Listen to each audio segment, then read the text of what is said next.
하나님 말씀은 요한복음 1장 16절입니다.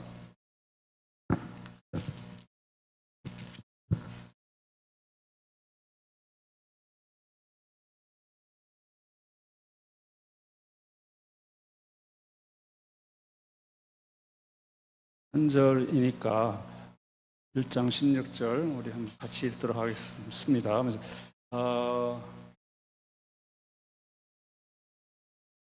13절, 14절, 15절, 16절이긴 한데 16절 우리 같이 읽도록 하겠습니다. 시작.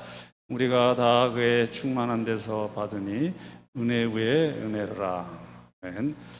우리가 지금 이제 요한복음을 강해라고 하죠. 강독을 하고 있었죠. 근데 요거는 이미 1장 지났는데 요 구절은 제가 따로 이렇게 좀 전하고 싶은 내용이라 이렇게 준비를 해봤습니다. 굉장히 유명한 구절이죠. 은혜 위에 은혜로라. 많은 분들이 좋아할 거예요. 근데 좋아하고 또 유명한 구절인 만큼 또 잘못 이해를 하는 게 있습니다. 번역 자체가 조금 잘못됐다고 저는 생각이 들어요. 왜냐하면 은혜 위에 은혜라 하면 우리가 은혜 받고 그 위에 덤으로 은혜를 더 주고 뭐 이런 개념으로 이해를 하지 않습니까? 근데 헬라 원문을 보게 되면 그에 엔타이, 안티라는 말이 있어요. 안티라는 말이 여러분들 많이 들었죠. 기독교, 안티 기독교, 뭐 반대하는 그러니까 안티라는 말이 있습니다. 근데 안티라는 말이 또 어디 나오냐면 눈은 눈으로요. 이는 이로 할 때, 눈은 눈으로 할 때 그때 안티가 있습니다. 그러니까 뭐 싸울 때 누구 대 누구, 삼성 대 기아 할 때 대 있지 않습니까? 그 대를 의미하는 게 안티예요. 반대되는 개념이기도 한데 서로 맞선다는 그런 개념인 거죠. 그러니까 은혜 대 은혜인 겁니다. 그러니까 은혜 위에가 아니고 은혜 대 은혜. 이게 무슨 말이냐 할 때에 처음부터 은혜에 대항해서 싸울 것이 없는 거예요. 그냥 은혜는 은혜의 가치, 은혜로 시작해서 은혜로 끝난다 이런 표현입니다. 은혜와 맞서는 다른 것이 주어질 수 없고 개입될 수 없고 은혜는 은혜로 맞춰야 되는 그런 의미의 은혜 위에 은혜로라. 조금 뉘앙스가 다르죠. 아주 잘못된 번역은 아닙니다만서도 우리에게 잘못 전해줄 수 있는 요소들이 있어요. 가만히 이렇게 보니까 은혜 위에 은혜라. 덤으로 줬는데 더 줄게 뭐 그런 뜻이 뭐 있을 수도 있겠죠. 그러나 처음부터 끝까지 은혜, 완전히 충만한 데서 은혜 위에 은혜라 이렇게 이해를 하셔야 됩니다. 여러분들 마크 트웨인이라는 미국의 유명한 소설가가 있죠. 그분이 쓴 이제 소설 중에 왕자와 거지라는 소설이 있어요. 저는 어렸을 때 그 디즈니에서 만든 영화를 봐서 기억을 합니다. 사실 책을 본 것이 아니고 너무 재밌게 봤어요. 그 스토리는 여러분 잘 아실 수도 있는데 어떻게 되었냐면 하루 한날 한시에 두 아이가 태어났습니다. 한 명은 왕에서 태어난 왕자고 다른 한 명은 아주 망나니 동네 유명한 깡패 망나니의 아들로 태어났습니다. 자라나는 거예요. 자라다가 이제 그 왕자는 이제 소년이 됐습니다.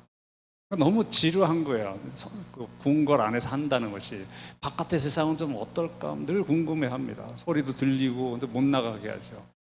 그러다가 이제 이렇게 그 궁궐 문 쪽으로 이렇게 바라보고 오는데 어떠한 이제 그 소년이 자기 비싼 소년이 이제 잡힌 것입니다. 나쁜 짓 하다가 잡혔던 모양이에요. 그래가지고 이제 매를 맞는 겁니다. 그래서 이제 왕자가 왜 그러냐 이야기해서 이제 그걸 말리고 그 거지를 자기 궁궐 안으로 들어옵니다.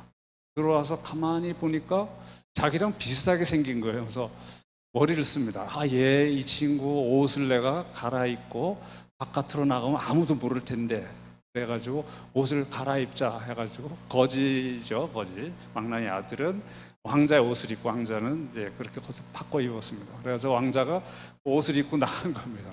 야, 너무 좋은 거예요. 그냥 자유롭게 세상을 돌아보고 그 나라를 돌아보는데 갑자기 누가 뒤에서 목덜미를 잡은 겁니다. 이 새끼 여기 왔구나.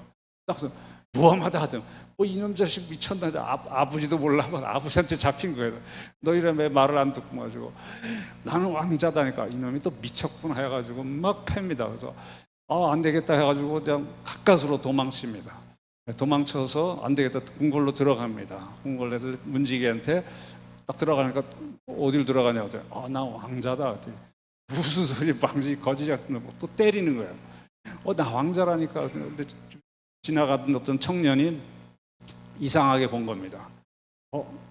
말투나 뭐든지 표현이나 비범한 사람이라 알고 다가가서 도와주는 거예요. 근데 구해줍니다.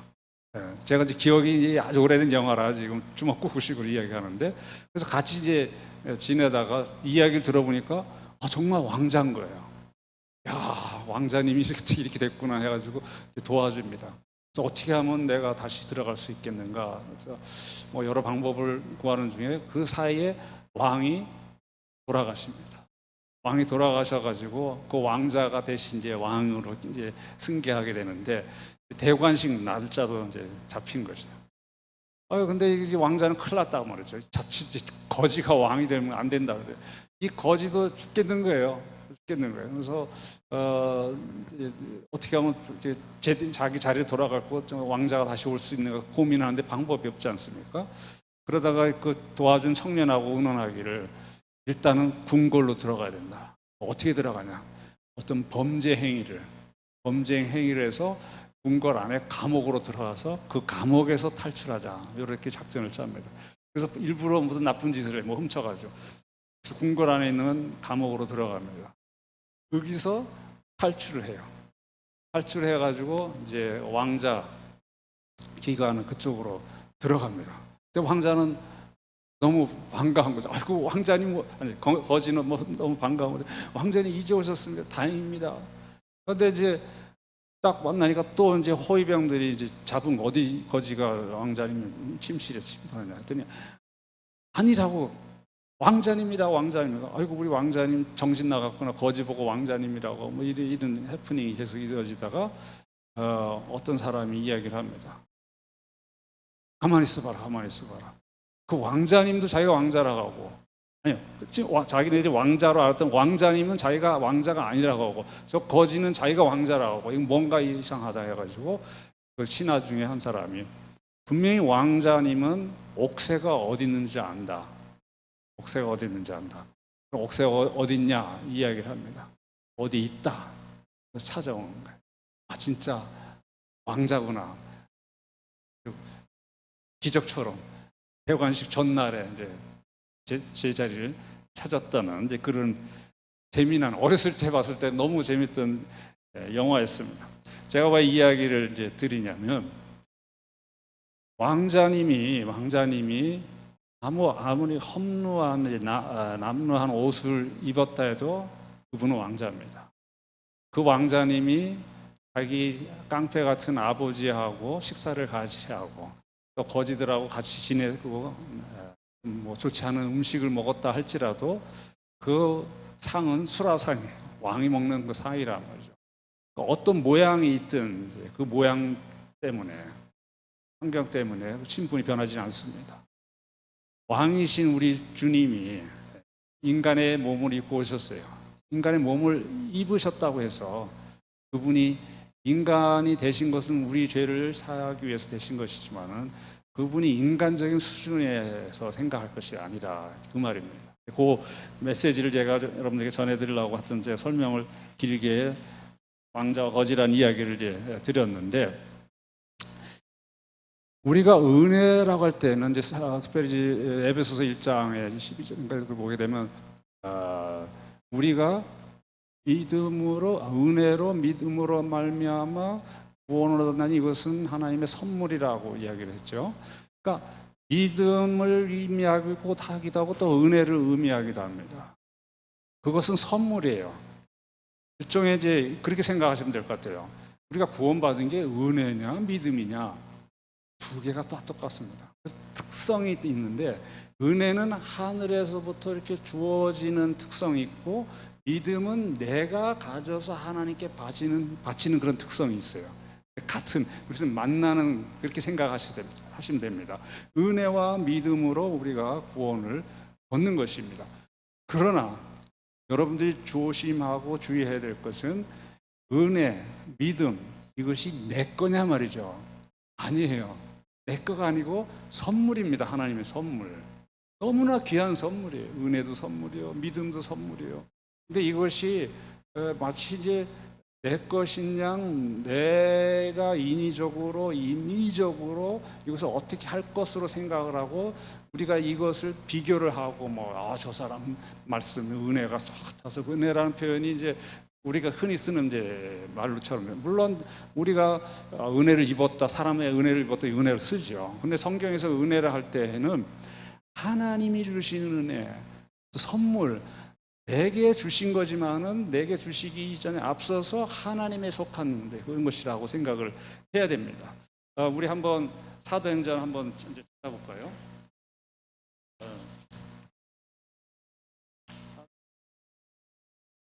자,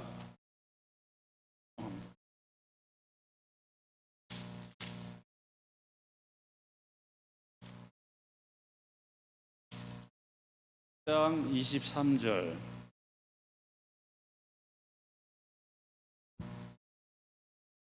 11장 23절 한번 같이 읽겠습니다. 시작. 그가 이르러 하나님의 은혜를 보고 기뻐하여 모든 사람에게 굳건한 마음으로 주와 함께 머물러 있으라 권하니라고 말씀을 합니다. 이제 바나바에게 왔을 때 이제 이런 그 권하는 말씀들을 이제 주는 거예요. 하나님의 은혜를 보고 기뻐하는, 하나님의 은혜를 보고 기뻐합니다. 근데 여기서 보게 되니까 주와 함께 머물러 있으라고 권합니다. 주와 함께 머물라고 권하는데 13장 43절을 보겠어요. 43절 같이 읽습니다. 시작. 해당의 모임이 끝난 후에 13장 43절 시작. 해당의 모임이 끝난 후에 유대인과 유대교에 입교한 경건한 사람들이 많이 바울과 바나바를 따르니 두 사도가 법으로 말하고 항상 하나님의 은혜 가운데 있으라 권하니라. 앞에 11장 거기에 보게 되면 23절에게는 주와 함께 머물러 있으라라고 이야기를 하죠. 주와 함께 있으라, 머물러 있으라고 권했습니다. 근데 여기서는 뭐라고 해요? 하나님의 은혜 가운데 있으라 권합니다. 달리 말하자면 하나님과 함께 거하는 것, 주와 함께 거하는 것이 주의 은혜와 함께 거하는 것하고 같은 개념입니다. 여러분들 그렇게 생각을 해요. 주의 은혜라고 했을 때는 그냥 은혜를 입었다 해서 하나님에게서 떠난 왕자가 거지 옷을 입혀가지고 거지 상태에서, 인간 상태에서, 하나님 인간 상태에서 그런 차원이 아니라 은혜와 더불어 은혜와 함께 거하라. 그러면 그 말은 하나님과 함께 거하는 겁니다. 하나님과 함께. 무슨 말인지 아시겠죠? 또 한 군데 보죠. 14장 26절. 사도행전 14장 26절. 14장 26절 보면 한번 읽겠습니다. 시작. 거기서 배 타고 안디옥에 이르니 이곳은 두 사도가 이룬 그 일을 위하여 전에 하나님의 은혜에 부탁하던 곳이라. 하나님의 은혜에 전에 부탁했었어요. 우리가 읽은 대로. 그 다음에 15장 40절을 한번 보세요. 바울은 신라를 택한 후에 형제들에게 주의 은혜에 부탁함을 받고 떠나라고 이야기를 합니다.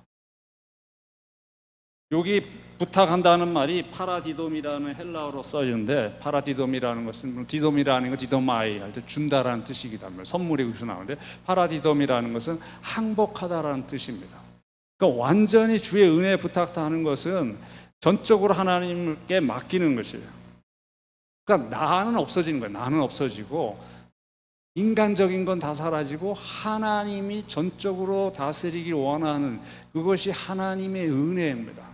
하나님의 은혜에 맡긴다, 하나님께 맡긴다, 주의 은혜에 맡긴다, 주께 맡긴다, 같은 개념으로 생각을 해야 됩니다. 그러니까 우리는 지금 이미 승천하신 주님을 믿는데 주님이 안 보이잖아요. 하나님도 볼 수 없는 분이고. 그럼 우리가 어떻게 삽니까? 여러분도 어떻게 살아요? 주의 은혜 가운데 사는 겁니다. 주의 은혜가 뭐 추상적이고 뭐 개인적인 어떤 체험을 했고 뭐 큰 뭐 힘을 얻고 뭐 죄송합니다만 갑자기 그냥 큰 목돈이 생겨고 떼부자가 됐고 뭐 그런 게 은혜입니까? 그런 게 은혜예요? 뭐 세상적인 인간적인 은혜. 그게 무슨 은혜입니까? 아까 은혜 위에 은혜를 할 때 은혜에 다른 거 끼면 안 돼요. 인간적인 거 세상적인 거 끼면 안 됩니다. 하나님 거하고 어떻게 낄 수가 있겠습니까? 아까 이제 롯데 대 삼성 대 기아라고 했으니까 기아 떨어졌어요. 지금 내일부터 이제 플레이오프를 하는데 제가 운동을 좋아하니까 뭐 비슷한 사람 팀끼리 올라가잖아요. 근데 세계에서 가장 야구를 잘하는 팀 중에 하나는 뉴욕 양키스 아니면 LA 다저스 팀이 있다고 해요. 팀이 있는데 여기 용산 초등학교 야구팀이 있는지 모르겠습니다. 용산 초등학교 야구팀하고 양키팀하고 붙는다고 생각해 보세요. 그게 됩니까? 뭐 대 뭐. 그거보다 더 한심한 거예요. 하나님 대 인간의 어떤 것이 개입이 됩니까? 개입되면 안 되는 거예요. 은혜 위에 은혜로라. 오직 은혜는 은혜로 하는 거예요. 은혜로. 우리가 이제 읽진 않았지만은 제가 아까 말씀드린 대로 그 요한복음 1장 그 16절 앞에 뭐라고 나오냐면 14절에 보면 말씀이 육신이 되어 우리 가운데 거하시며 우리가 그 영광을 보니 아버지의 독생자의 영광의 은혜와 진리가 충만하더라. 말씀이 육신이 되어 창조하셨던 그 말씀이신 하나님, 그 하나님이 육신을 입고 오셨어요. 그렇다고 해서 거지가 왕자 옷을 입었다는 차원으로 아니면 왕자가 거지 옷을 입었다는 그런 차원으로 생각하고 어떤 인간적인 것을 갖다 붙이고 생각을 해야 됩니까? 아니라는 거죠. 정말 그분을 우리가 충만한 데서 받았는데 은혜는 은혜로 해야 됩니다. 은혜로. 그럼 은혜는 내가 개인적으로 경험합니다. 우리 목사님들도 참 문제가 있어요. 참 목사님들 비방하는 건 아닙니다면서 노예 같은 데 가보면요.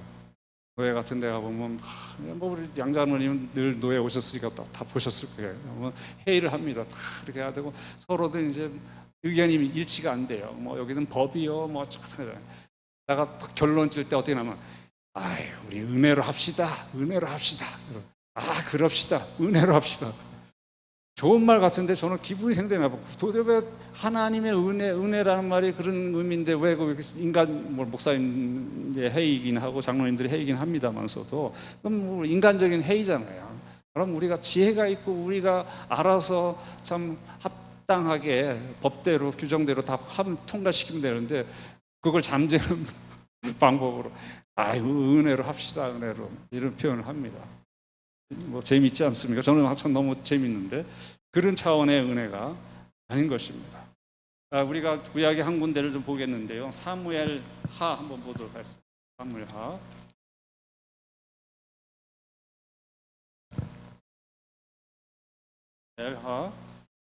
사무엘상 31장 가야 되는데 사무엘하 5장 보기 전에 사무엘상 31장을 한번 보겠습니다.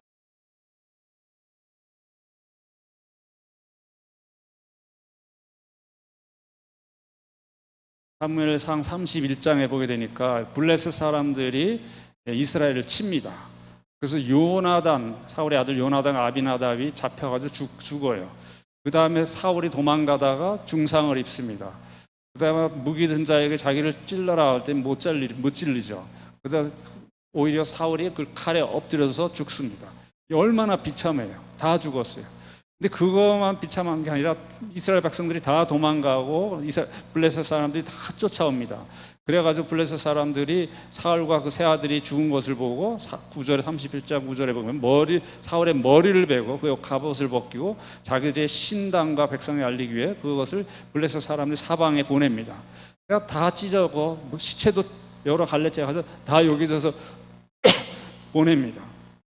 얼마나 비참합니까? 이런 일이 있었어요. 근데 놀랍게 역전이 됩니다. 사무엘하 5장을 보게 되면요.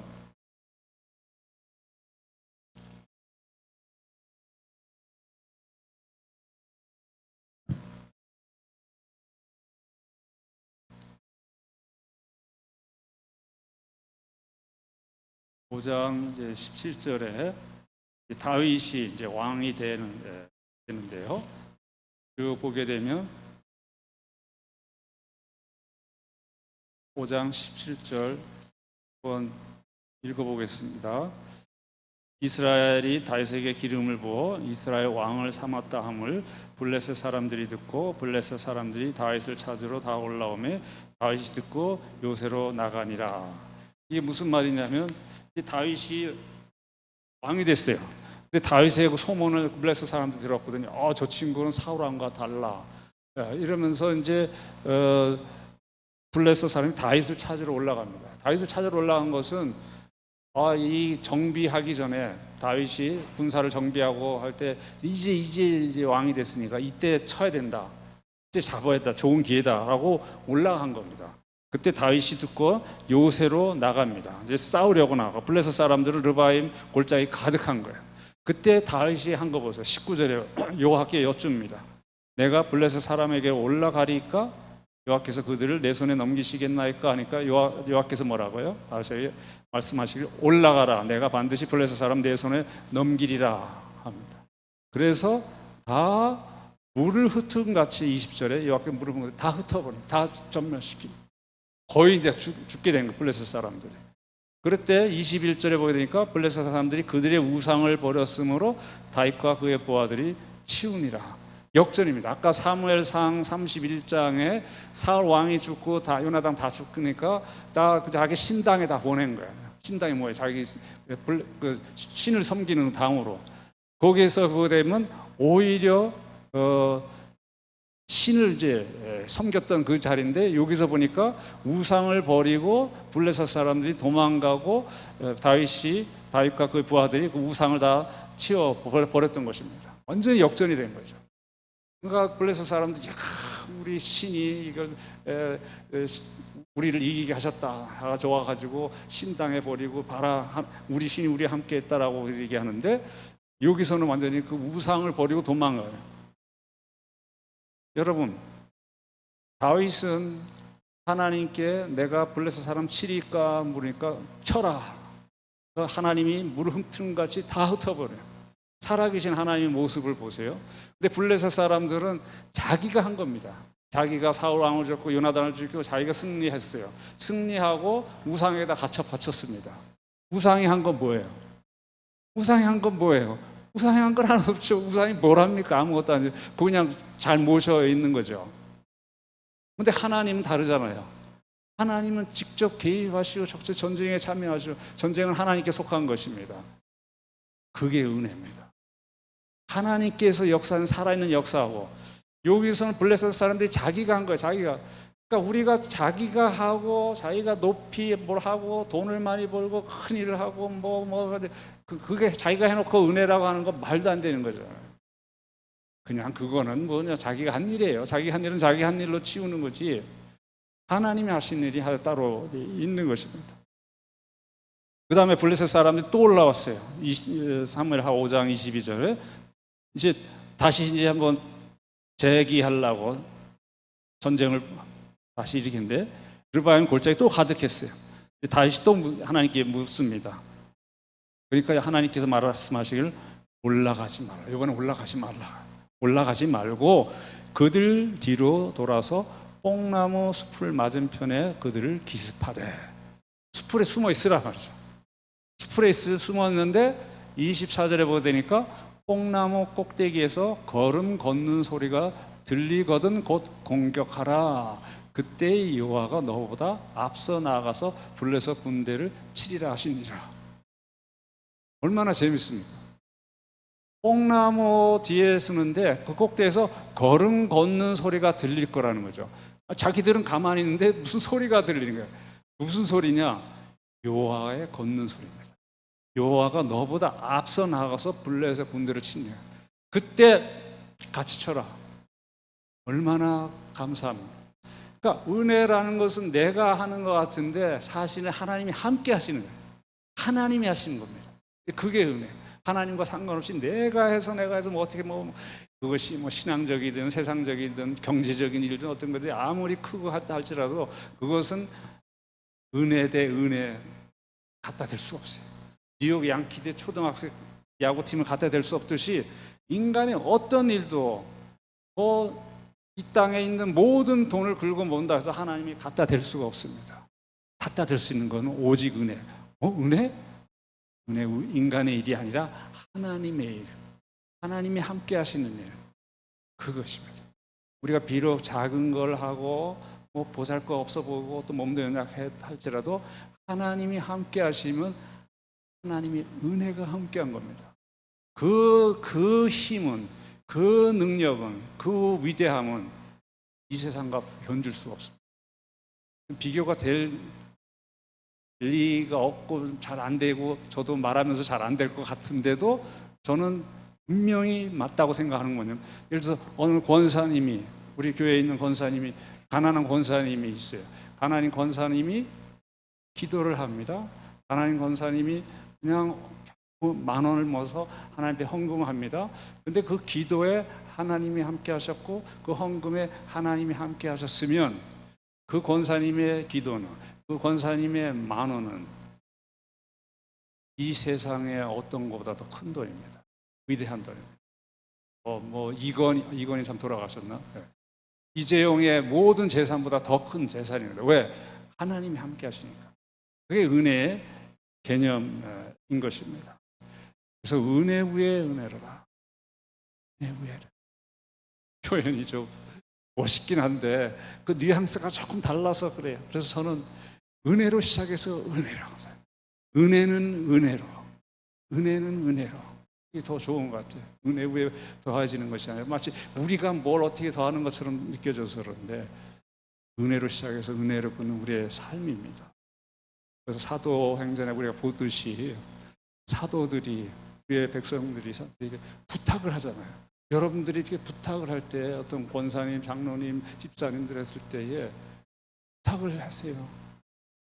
하나님께 부탁을 하고 주님께 부탁을 하세요. 근데 그 부탁이 우리가 못 보는 그 분의 부탁에 맡기는 게 아니고 은혜에 맡기는 겁니다. 근데 은혜에 맡기는 것은 보이진 않지만 하나님께 맡기는 것이요 주님께 맡기는 것 똑같아요. 똑같습니다. 우리가 은혜로 살아가는 사람들입니다. 성령께서 그리스도가 생각나게 하시고 하나님의 은혜에 머물 수 있도록 해주는 일한. 오늘 아침에 또 장장원이 기도할 때 참 마음이 아팠어요. 참 막 눈물로 이렇게 기도하지 않습니다. 여러분들의 심정이라도 생각이 듭니다. 이때 우리가 사람 의지하면 안 되죠. 누구한테 맡기든 하나님께 맡기는데 하나님께 맡기는 게 뭐냐? 하나님의 은혜에 맡기는, 주의 은혜에 맡기는 것입니다. 안 보이는데 안 보이기는 왜 안 보여요? 주님이 우리 다 지켜보고 계시고 다 아십니다. 속속들이 우리 마음속까지 다 아세요. 우리가 뭘 원하고 뭘 걱정하는 거 다 아세요. 그래서 내가 독립적이고 내 혼자라고 절대로 생각하면 안 됩니다.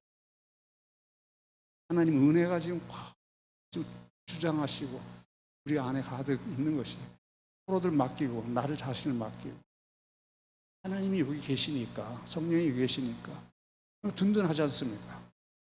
그 당시에 당시에 이분들도 마찬가지였어요. 이미 예수님은 승천에 떠나셨어요. 더 열악했을 겁니다. 주변에 그냥 자기들 죽이려고 하는 사람들만 펴서 있는데 누가 예수를 많이 믿습니까? 그 당시에 1%도 안 믿은 상황이고 예수 믿는 사람 다 잡아 죽이는 그런 상황에 달리 의지할 데가 없으니까 은혜에 맡기는 겁니다.